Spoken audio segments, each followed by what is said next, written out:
বাস্তবতার দেখা অনেক ক্যারেক্টারের সংমিশ্রণ, কিন্তু পরতে পরতে ওর ভ্যারিয়েশন ওর ক্যারেক্টারে। আমার আসলে চলচ্চিত্রের পরিচালনায় আসার ইচ্ছা ছোটবেলা থেকেই। হ্যাঁ, সেটার ইচ্ছা ছিল এবং ছোটবেলাতে অভিনয় করতাম, গান তো শিখতামই, গাইতাম, ইনস্ট্রুমেন্ট বাজাতাম। কিন্তু পরিচালনাটা তো যেহেতু অনেক বড় একটা ব্যাপার, একটা টেকনিক্যাল ব্যাপার এবং অভিজ্ঞতার ব্যাপার। হ্যাঁ, সো সেটা আসলে অনেক দিন ধরে করব করব করে সাহস হচ্ছিল না। হ্যাঁ, তো ফাইনালি দেখলাম যে আচ্ছা ঠিক আছে, মিউজিক তো করলাম, অনেক দিন মিউজিক করলাম, আরও করব, সামনে যতদিন আছি চেষ্টা করব। তো আমার মনে হয় এবার পরিচালনা শুরু করা উচিত।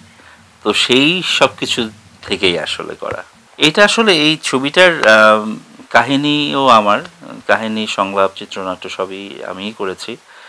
এই ছবির গল্পের যে ক্যারেক্টারগুলি, সত্যি কথা বলতে আমার বাস্তবতার দেখা অনেক ক্যারেক্টারের সংমিশ্রণ, কিন্তু কোনো পার্টিকুলারলি একজনের না। বাট এই ক্যারেক্টারগুলি কিন্তু আমরা দেখি বা এই ক্যারেক্টারগুলি সম্পর্কে আমরা জানি, বিভিন্ন গল্প পত্রিকায় পড়ি। হ্যাঁ, তো আমার এই ছবির প্রতিটা ক্যারেক্টার কোনো না কোনো চরিত্র আমার দেখা লাইফে তার দ্বারা ইন্সপায়ার্ড। সো এই জন্যই, আর যেহেতু মিউজিক রিলেটেড, মিউজিক্যাল ব্যাপারটা এবং মিউজিক্যাল জায়গাতে আমি মোটামুটি কমফোর্টেবল, সো এই জন্যই মিউজিকটাকেই কেন্দ্র করে ছবিটা বানানো। এই ছবিতে পূর্ণাঙ্গ গান থাকছে 5টা এবং ছোট ছোট অনেক গান, যেহেতু মিউজিক্যাল ছবি, ছোট ছোট কিছু গানও আছে, ব্যাকগ্রাউন্ড সং আছে বেশ কিছু। সো আমি বলবো যে প্রায় 7-8টা গান, ছোট বড় মিলিয়ে। আমার তো কম্পোজিশন সবই আমার, কিন্তু এখানে প্রচলিত কিছু সংগ্রহের গানও আছে একটা, তারপর 2টো লালন সাইজির গান আছে, আর বাকিগুলি সম্পূর্ণ নতুন মৌলিক আমার করা গান। আমার ছবিটাও তাই, it's a mix of art and commercial movie. So এবং সাইমনকে দর্শক যেভাবে এই পর্যন্ত দেখেছে, খুব হাই পিচ ড্রামা বা যে ধরনের কাজও বেশি করেছে, সে থেকে একদমই গ্রামের একটি ছেলে, খুব সহজ সরল একটি ছেলের ক্যারেক্টার, এবং যে কিনা এই একমাত্র একটা ক্যারেক্টার সাইমনের, যেটাতে একটা জাস্ট স্ট্রেইট লাইনের মধ্যে গেছে।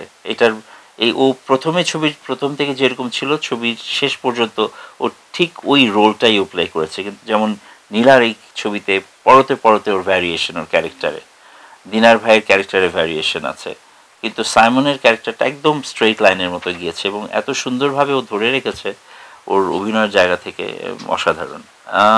খুবই সুন্দর লেগেছে ওদের কেমিস্ট্রি স্ক্রিনের মধ্যে।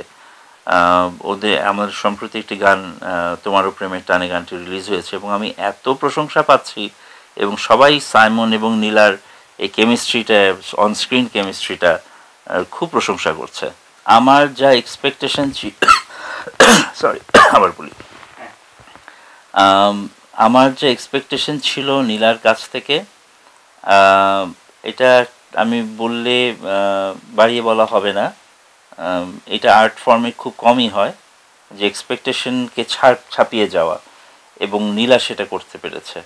আমি যতটুকু ওর কাছ থেকে আশা করছিলাম, যে কোনো নীলার বাইরেও যদি অন্য অ্যাক্ট্রেস এটা করতেন, আমি যতটুকু এক্সপেক্ট করতাম নীলা তার চেয়ে বেশি করতে পেরেছে।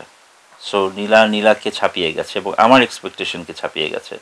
She did a fantastic job, মানে এটা না দেখলে আপনারা বুঝবেন না।